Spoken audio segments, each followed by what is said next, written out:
Mungu hatafuti kuona ukamilifu ulionao. Mungu atafuti wewe umuonyeshe kwamba unampenda kiasi gani hutamsaliti, kiasi gani unatembea kwa kuzishika amri zake. Kwa sababu Mungu kila mmoja wetu kama mwanadamu ametujua madhaifu yetu. Mungu ametujua kabla hatujazaliwa. Mungu anajua jana yetu, anajua leo yetu. Mungu anajua kesho yetu.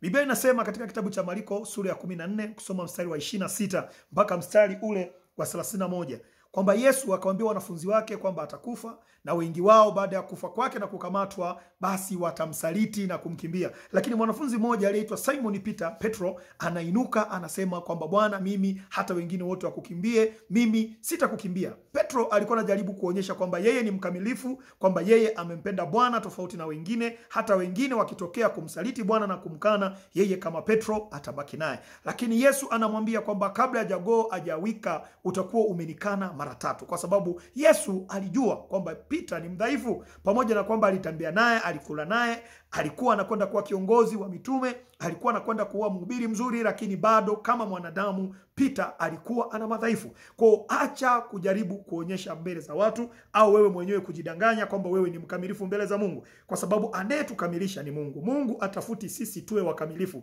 bali Mungu anatafuta sisi tuwe wadhaifu ili kupitia yeye tuweze kukamilika.